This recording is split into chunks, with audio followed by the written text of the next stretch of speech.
నేర్చుకోబోతున్నటువంటి పాఠ్యాంశం ఏమిటంటే సన్మానము అనేటువంటి పాఠాన్ని మనం నేర్చుకుంటాం. సన్మానం అనేటువంటిది, సన్మానం అంటే సన్మానం చేయటం అంటే చక్కగా మీరు తెలియపరిచారు. గౌరవించటం, హెచ్చించటం, ఘనంగా ఎంచటం.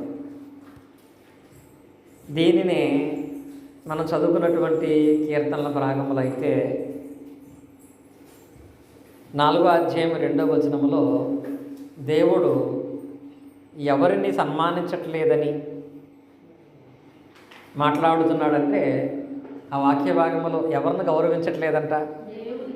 దేవుడు అంటున్నాడు, నరులారా ఎంతకాలమో నా గౌరవమును అవమానముగా మార్చెదరు. ఒకటి, దేవునిని గౌరవించాలి. దేవునిని గౌరవించవలసిన పరిస్థితుల్లో దేవుణ్ణి గౌరవించకుండా, దేవుణ్ణి గౌరవించవలసిన సమయంలో దేవుణ్ణి అవమానపరుస్తున్నారు. ఇది ఇంకా బాధాకరం. ఏం చేస్తున్నారు? అవమానపరుస్తున్నారు. నన్ను గౌరవించవలసిన సమయంలో గౌరవించండి. సరే, గౌరవించడం మానేసిన వారుగా ఉంటున్నారంటే గౌరవించడం మానేయటం మాత్రమే కాకుండా నన్ను అవమానపరుస్తున్నారు అంటాడు ఇక్కడ దేవుడు. ఇలా ఎలా ఆయన గౌరవాన్ని అవమానిస్తున్నారంటే వ్యర్థమైన దాన్ని ప్రేమిస్తూ, అబద్ధాలను వెతుకుతూ, నిజమైన దాన్ని వదిలిపెట్టి ప్రయోజనకరమైన దాన్ని పోగొట్టుకుంటున్నారంట. వ్యర్థమైనదంటే ప్రయోజనం లేనిది, అబద్ధమైందంటే అసలు వాస్తవంగా లేనిది, నిజం కాదు, నిజం కాని దాన్ని వెతుకుతున్నారంట. ప్రయోజనం లేదాని కొరకు ప్రయాసపడుతున్నారంట. నిజమైనటువంటి దేవుణ్ణి మర్చిపోతున్నారంట. నిజమైనటువంటి దేవుని శక్తిని గుర్తించలేకపోతున్నారంట. ఇక్కడ దేవుడు అంటున్నాడు, ఎంతకాలం మీరు నా గౌరవాన్ని అవమానంగా మార్చుకుంటూ ఉంటారు, ఎంతకాలం అర్థమైన దాన్ని అబద్ధమైన దాన్ని వెతుకుతూ ఉంటారు అని దావీదు గారు అక్కడ జ్ఞాపకం చేస్తూ తర్వాత భాగంలో ఏమంటాడంటే, మీరు దేవుణ్ణి గౌరవించకపోయినా, వ్యర్థమైన దాని కొరకు ప్రయాసపడుతూ ఉన్నా, వ్యర్థమైన దాని కొరకు ఆలోచన కలిగిన వారుగా ఉన్నా, దేవుడైతే ఆయన పైన ఆయన ఏం చేసుకుంటున్నాడంట. తర్వాత వచ్చిన ఏముంది అక్కడ? యెహోవా తన భక్తులను తన కొరకు ఏర్పరుచుకొనుచున్నాడు. ఏం చేస్తాడంట? తన భక్తులంటే తనంటే దేవుడంటే గౌరవం వాళ్ళని, దేవుణ్ణి సన్మానించే వాళ్ళని దేవుడు ఏర్పాటు చేసుకుంటున్నాడంట.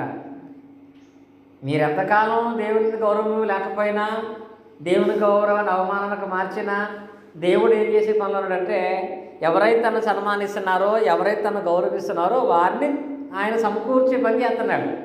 ఇప్పుడు మనుషులను అంతే కదా, ఎక్కడ గౌరవిస్తారో అక్కడికి వెళ్తారు, ఎక్కడ మర్యాద ఇస్తారో అక్కడికి వెళ్తారు, ఎక్కడ ప్రేమిస్తారో అక్కడికి వెళ్తారు.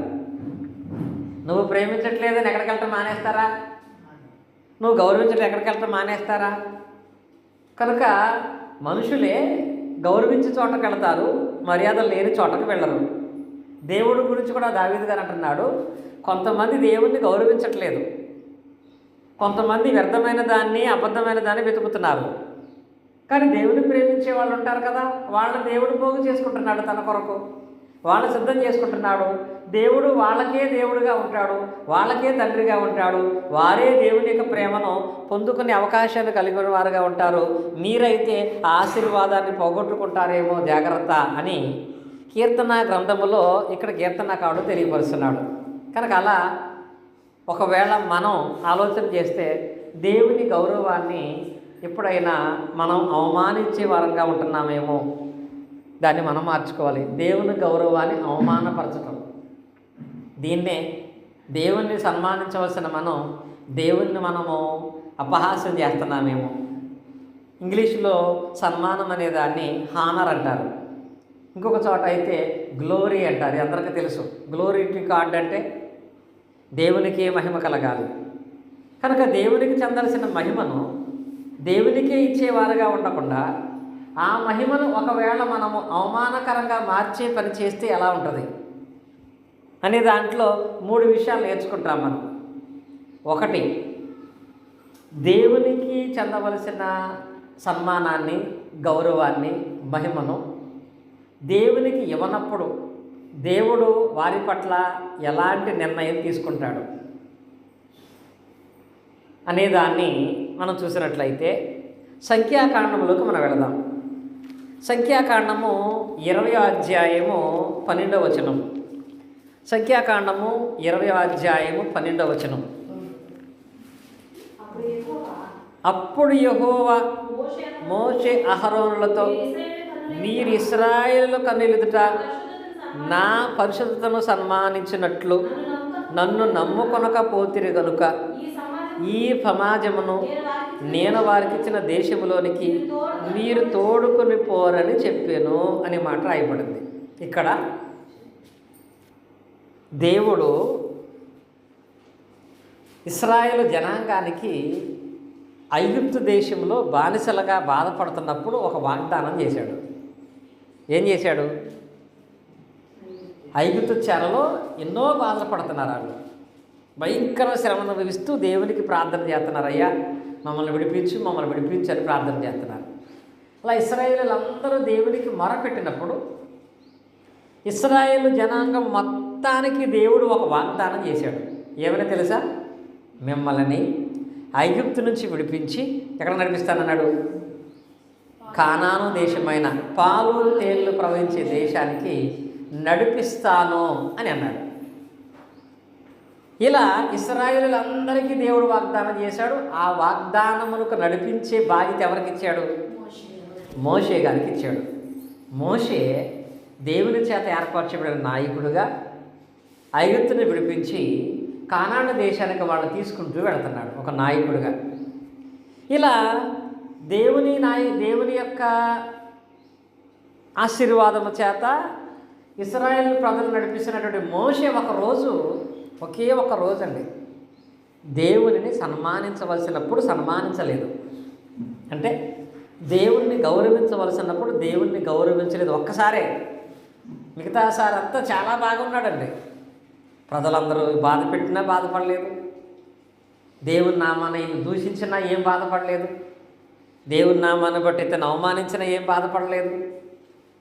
ఎన్ని శ్రమలైనా వాళ్ళని భారంకలు నడిపిస్తూ వస్తున్నాడు. కానీ ఒకే ఒక్క రోజు పాపం లైఫ్లో ఒకే ఒక్కసారి గౌరవించవలసిన టైంలో గౌరవించలేదు. ఒక్కసారే. మిగతా టైంలో బాగానే ఉందండి. ఎవరిని? దేవుణ్ణి గౌరవించవలసిన టైంలో, సన్మానించవలసిన టైంలో దేవుణ్ణి చేయటం మానేశాడు. ఒక్కరోజు చేయలేదండి. ఆ ఒక్కరోజు ఎప్పుడో తెలుసా? మీ అందరికీ తెలుసు. ఇశ్రాయేలు ప్రజలందరికీ కూడా అరణ్య ప్రయాణంలో తాగటానికి నీళ్లు లేవు. నీళ్లు లేక వాళ్ళు బాధపడుతూ దేవుణ్ణి నడిపించే నాయకుడిని వాళ్ళు నిందిస్తూ మాట్లాడుతుంటే అప్పుడు దేవుడు మోషేతో ఏమన్నాడు తెలుసా? మోషే వాక్య భాగంలో 7వ వచనం. అంతటా యెహోవా మోషేకి లాగు సెలవిచ్చాను, నీవు నీ కర్రను తీసుకుని నీ సహోదరుడిని అహరోనును ఈ సమాజమును పోగు చేసి వారి కనులెదుట ఆ బండ్లతో మాట్లాడము, అది నీళ్ళిచ్చును. నీవు వారి కొరకు నీళ్లను ఆ బండల నుండి రప్పించి జనసమూహం వారి పశువులను త్రాగునట్లు కిమ్ము అని మాట్లాడబడింది. అంటే ఇక్కడ దేవుడు మోషేకు చెప్పిన పని ఏంటి? ఒకటి, నువ్వు వెళ్ళి సమాజం అందరినీ పోగు చేయి. ఎక్కడికి? అందరినీ బండ దగ్గరికి తీసుకురా. ఇశ్రాయేలు సమాజం అంతటిని బండ దగ్గరికి తీసుకువచ్చి వాళ్ళందరి కళ్ళ ముందు వాళ్ళందరూ చూస్తూ ఉండగా ఏం చేయమన్నాడు? ఆ బండతో నువ్వు మాట్లాడు అన్నాడు. 2 పనులు చెప్పాడు దేవుడు అతనికి. 2 పనులు. ఒకటి, జనమందరినీ అక్కడికి పోగు చేయాలి. వాళ్ళందరూ చూస్తూ ఉండగా మోషే గారు ఏం చేయాలి? ఆ బండతో మాట్లాడాలి. వాళ్ళందరూ చూస్తూ ఉండగా మోషే గారు ఆ బండతో ఏమని మాట్లాడాలి? మాట్లాడేటప్పుడు ఇప్పుడు దేవుడు చెప్పినట్టు పని ప్రకారంగా ఆ బండతో మాట్లాడాలంటే ఏమని మాట్లాడాలి? ఉదాహరణకి ఇది మోషే చేయాలనుకున్న పనా, దేవుడు చేయాలనుకున్న పనా? దేవుడే చేయాలనుకున్నటువంటి పని. మోషే చేయాలనుకునే పని కాదు. దేవుడు చేయాలనుకున్న పని దేవుడు చేస్తున్నట్లుగా చేయాలి అక్కడ. ఇప్పుడు ఉదాహరణకి మా హనుమంతరావు గారు ఉన్నారు.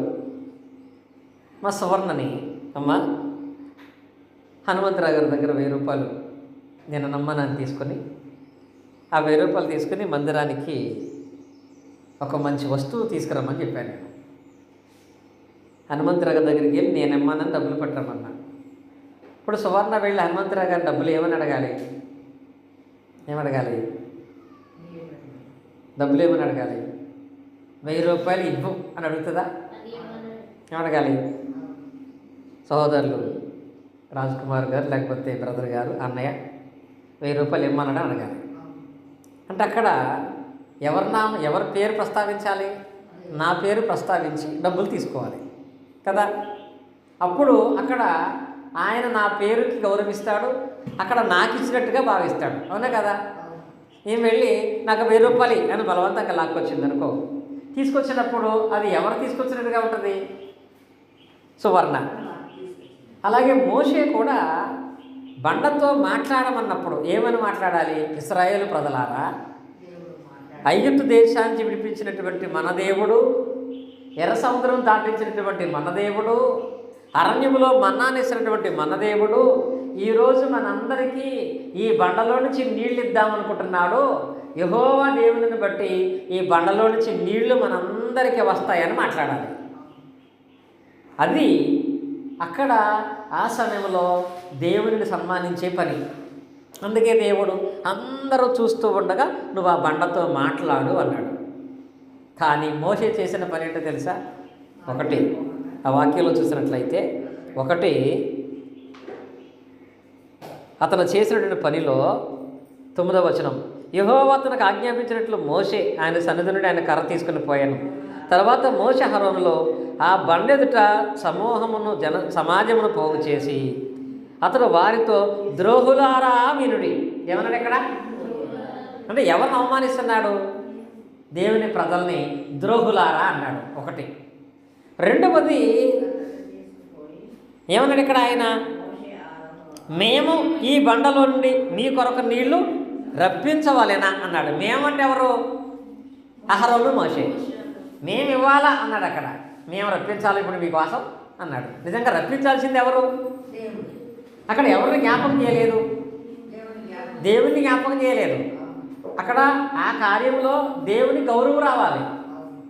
దేవుని గౌరవాలు రావాల్సిన ఆ టైంలో ఆ గౌరవాన్ని దేవునికి ఇవ్వకుండా మార్చేశాడు ఈయన.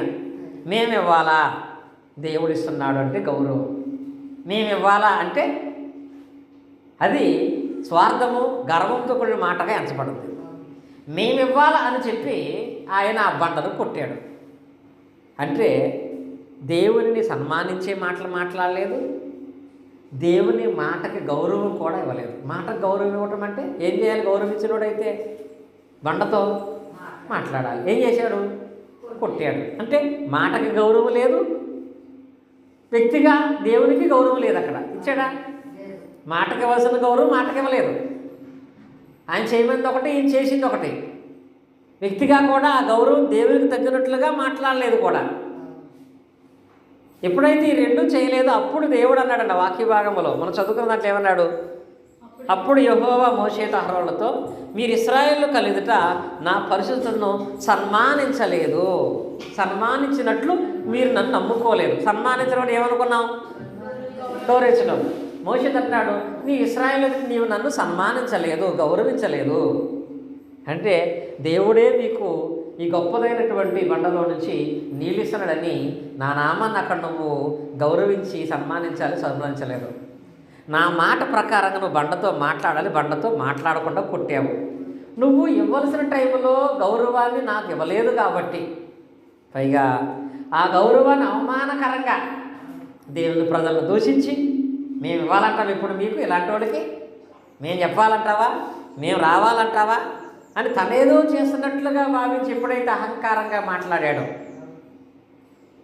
దేవుని గౌరవం వచ్చేదాన్ని దేవుని గౌరవం ఇవ్వలేదో, వెంటనే దేవుడు ఏ నిర్ణయం తీసుకున్నాడో తెలుసా? ఆ వాక్య భాగంటాడు, మోషే నీవు నన్ను సన్మానించి ఈ ప్రజలైతే నన్ను నమ్ముకోలేదు కనుక, నన్ను నమ్ముకోలేదు. ఎవరు నమ్ముకున్నాడు? ఆయన దేవుడు అంటున్నాడు, నీవు నన్ను నమ్ముకోలేదు. ఇప్పుడు దేవుడు నమ్ముకోలేదంటే మోషే ఎవరు నమ్ముకున్నాడు? తనను తాను నమ్ముకున్నాడు. నేను ఇవ్వాలా నీళ్ళు, నేను ఎత్తాను నీళ్ళు అంటే తనను తాను నమ్ముకున్నాడు కానీ దేవుడిని నమ్ముకోలేదు. తనను తాను గొప్ప చేసుకున్నాడు కానీ దేవుని గౌరవం దేవునికి ఇవ్వలేదు. ఈ ఒక్క టైంలోనే ఇవ్వలేదు. మిగతా టైంలో ఏం చేసినా అంతా దేవుని చిత్తమే నడిచాడు. ఈ ఒక్కసారి దేవుని గౌరవం ఇవ్వలేదండి. ఆ ఒక్కసారి దేవుని గౌరవం దేవునికి ఇవ్వకపోవటాన్ని బట్టి అతని విషయంలో దేవుడు తీసుకున్న కఠినమైన నిర్ణయం ఏంటో తెలుసా? కిందట చూసారా? నేను వారికి ఇచ్చిన దేశంలోనికి మీరు తోడుకుని పోరు. ఎక్కడికి వెళ్ళరంటరా? నేను వాగ్దానం చేశాను కదా, ఏమని? పాలు తేనె దేశాన్ని ఇస్తానని. ఆ దేశంలోనికి మిమ్మల్ని తీసుకువెళ్ళను, నువ్వైతే వెళ్ళవన్నాడండి. కానాను దేశానికి ప్రవేశం లేకుండా పోయింది మోషేకి. ఎన్ని తప్పులు చేస్తే ఒకే ఒక్క పొరపాటు, ఒక్కరోజు ఒక్క పొరపాటు, అది కూడా గౌరవం ఇవ్వాల్సిన టైంలో గౌరవం ఇవ్వకపోవటాన్ని బట్టి కానాను దేశానికి వెళ్ళే అవకాశం పూర్తిగా కోల్పోయాడు. తర్వాత అతను పశ్చాత్తాపడితే కానానికి అవకాశం ఇవ్వలేదు కానీ పరలోకానికి మాత్రం దేవుడు అవకాశం ఇచ్చాడు. పరలోకము చేర్చబడగలిగే ధన్యత మోషే గారు పొందుకున్నాడు కానీ వాగ్దాన ప్రకారముగా కానాను దేశాన్ని అక్కడ ఆయన చూడలేకపోయాడు. దేవుడు ఒక కఠినమైన నిర్ణయం తీసుకున్నాడు ఒకరోజు చేసిన దానికే. మరి మనం మన జీవితంలో జరుగుతున్నటువంటి కార్యాలలో ఒకవేళ దేవునికి చెందవలసిన గౌరవాన్ని మనదిగా, మన కుటుంబస్తులదిగా, మన సామర్థ్యముగా చెప్పుకునే పరిస్థితులు వస్తే అలాంటి వాటి విషయంలో మోషే గారి జీవితాన్ని జ్ఞాపకం చేసుకోవాలి. ఎప్పుడూ కూడా దేవుని గౌరవం రావాల్సిన టైంలో దేవునికి ఆ గౌరవాన్ని ఇచ్చే ప్రయత్నం చేయాలి. ఖచ్చితంగా దేవునికి ఇవ్వాలి. మీకు చాలాసార్లు చెప్పాను కదా, ఒక ధనవంతుడు అనేక సంవత్సరాలు సరిపడా ఆహారం సంపాదించాను, నేను సంపాదించాను అన్నాడా? దేవుడు ఇచ్చాడు అన్నాడా? నేను. అక్కడ అతను ఎవరు గౌరవం ఇవ్వాలి? అంత పంట చూడగానే గ్లోరీ టు ది గాడ్, దేవునికి మహిమ కలుగును గాక, దేవానికి స్తోత్రం, దేవుడు నాకు ఈరోజు ఇది ఇచ్చాడని చెప్పుకోవాలండి. ఆ క్షణం దేవుడికి ఇవ్వాల్సిన ఆ సమయాన్ని తనదిగాను తన కుటుంబముగాను చెప్పుకున్నప్పుడు అక్కడ దేవుని అవమానించినట్లు అవుతుంది. అలా మోసే చేయటాన్ని బట్టి కానాను దేశ ప్రవేశాన్ని కోల్పోయాడండి. తనకు ఎప్పుడూ కూడా మన స్థితి ఎలా ఉండాలంటే, దావీదు గారు ఉన్నాడు, 103వ కీర్తన చూడండి, మొదటి వచనం చదివినట్లయితే, 103వ కీర్తన చదువుకున్నట్లయితే మొదటి వాక్య భాగము 103:1, నా ప్రాణమా యెహోవాను సన్నతించుము, నా అంతరంగమున సమస్తమా ఆయన పరిశుద్ధ నామమును సన్నతించుము, నా ప్రాణమా యెహోవాను సన్నతించుము, ఆయన చేసిన ఉపకారంలో దేనిని. దావీదు గారు ఎప్పటికప్పుడు ఎవరిని సన్నతించమనేవాడు తెలుసా? ఎప్పుడు కూడా మనం దేవుని స్తుతించాలి. ఎవరు చెప్పుకునేవాడు? ఆయన తన ప్రాణంతో. ఒకవేళ నేను దేవుని గౌరవాన్ని మర్చిపోతానేమో, దేవుని గౌరవించడం మర్చిపోతానేమో. ఇప్పుడు మనుషులే వాళ్ళని గౌరవించే విధానంలో గౌరవించకపోతే వాళ్ళకి ఎంత కోపం వస్తుందండి? వస్తుందా రాదా? ఒక మాట మనం చెప్పాం, ఆ మాట వాళ్ళు వినకపోతే నా మాట గౌరవం లేనప్పుడు ఎందుకు అంటాం కదా. ఈ రోజుల్లో మాటకు గౌరవం ఇవ్వకపోతే భర్తతో భార్య ఉండలేదండి, తల్లిదండ్రులు పిల్లల్నే ఉంచట్లేదు, ఒక యజమానుడు తన పనివాడిని ఉంచుతున్నాడా? ఒక డ్రైవర్ పని చేసి ఆయన ఉన్నాడు, ఒకటి చేయమంటే ఒకటి చేస్తే ఉంచుతాడా? యజమానుడు పనికి ఉంచుతాడా? అందుకే మనం వాళ్ళ మాట గౌరవించడంలో కష్టమైన ఇబ్బంది అయినా ఆ పని చేసుకుంటూ మనం వెళ్ళిపోతూ ఉంటాం. మరి అంతకంటే ముఖ్యంగా దేవుని విషయంలో మనము ఈ గౌరవం అనే దాని దగ్గర ఎలా ఉంటున్నాం అనేది ఆలోచించాలి. ఎందుకంటే తనను గౌరవించే వారిని ఆయన పోగు చేసుకుంటున్నాడు. తను గౌరవించేటువంటి వారిని దేవుడు ప్రేమించేవాడు అయి ఉన్నాడు. పాత నిబంధనలో మోషే గౌరవించవలసిన విధంగా గౌరవించలేదు. నేటి దినాలలో కొత్త ప్రకారం కూడా ఇప్పుడు మనము ప్రధానంగా గౌరవించవలసినటువంటి వ్యక్తి ఎవరు అంటే, ఒకసారి మనము లోకాస్వార్త చదువుకుందాం. లోకాస్వార్తలోకి మనం వెళ్ళినట్లయితే 20వ అధ్యాయము 13వ వచనం చదువుకుందాం. లోకాస్వార్త 20వ అధ్యాయము 13వ వచనం. అప్పుడు ఆ ద్రాక్ష తోట యజమానుడు, నేనేమి చేతును, నా ప్రియ కుమారుని పంపుదును, ఒకవేళ వారు అతన్ని సన్మానించదరనుకుని. ఇక్కడ కూడా చూడండి, ఇక్కడ కూడా ఏ పదం ఉంది? సన్మానం చేస్తారనుకున్నాడంటే పాపం. సన్మానిస్తారనుకున్నాడంట స్వయంగా దేవుడే. ఇక్కడ ఉన్న ఉపమానం ఏంటంటే, ఉపమానంగా చెప్పాడు దేవుడి ఆలోచన ఎలా ఉందో. ఒక యజమానుడికి ఒక 100 ఎకరాల ద్రాక్ష తోట ఉంది. ఆయన మంచి ధనవంతుడు. ఆయన ఏం చేశాడు అంటే, ఈ 100 ఎకరాల ద్రాక్ష తోట, ఓన్లీ ఖాళీ స్థలం కాదండి, తోట.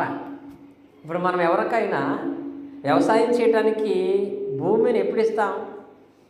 ఖాళీగా ఉన్నప్పుడు, విత్తనాలు వేసిన తర్వాత ఎప్పుడు ఇస్తాం? ఖాళీగా ఉన్న చేను ఇస్తాం మనం. ఖాళీగా ఉన్నది ఇస్తే వాడే దున్నుకొని, వాడే విత్తనాలు వేసుకొని, వాడే పెంచి, వాడే పండించి, ఆ పండించిన దాంట్లో కూడా వచ్చి మనకి ఇవ్వాలి. ఇది మన కవులు తీసుకునేటువంటి వాళ్ళ విషయంలో యజమాని లెక్క. కానీ ఇక్కడ దేవుడి లెక్క ఏంటో తెలుసా?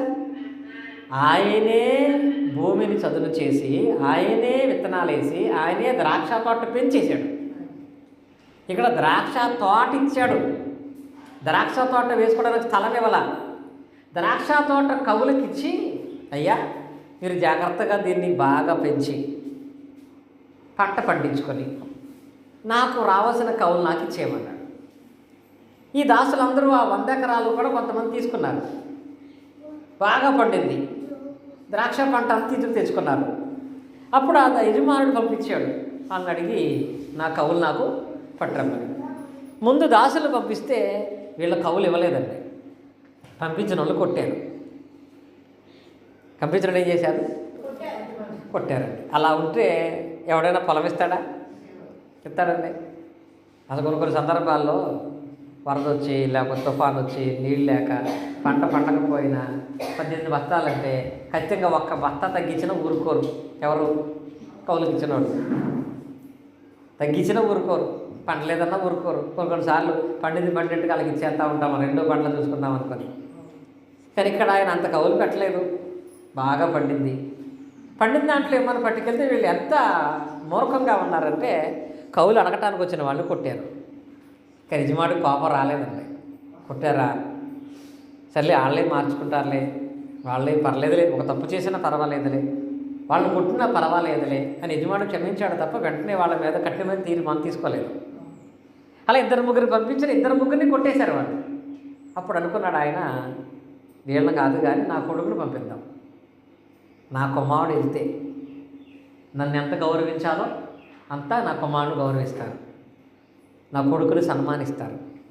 నా కొడుకుని గౌరవించి సన్మానించి నాకు ఇవ్వాల్సిన కవులు నా కొడుకుకి పంపించేస్తారు. ఎందుకంటే నేనన్నా నా కొడుకైనా ఒకటే కదా అని చెప్పి ఆ యజమానుడు కుమారుడిని పంపించాడు. అంటే కొడుకుని చూసినప్పుడు అన్న వాళ్ళు మారతారేమో, మనసు మార్చుకుంటారేమో. మార్చుకుని కవులిస్తే ముందు వాళ్ళు చేసిందంతా మనం తప్పు క్షమించేద్దాం, మళ్ళీ ఆ పొలం వాళ్ళకి ఇచ్చేద్దాం అనుకున్నాడు. అనుకుని ఆ తండ్రి కొడుకును పంపిస్తే ఆయన ప్లాన్ ఏంటి? క్షమించాలని, ఇంకా ఆ స్వాస్థ్యం వాళ్ళకే ఉండాలని, ఇంకా చాలా సంవత్సరాలు వాళ్ళు పండించుకుని బతకాలని ఆయన ప్రేమ పాపం. తీరా కొడుకుని పంపిస్తే ఆ కొడుకును ఇంటికి వస్తున్నాడు తోటలోకి. ఈ కౌలుదారులు అందరూ కలిసి ఏమన్నారో తెలుసా?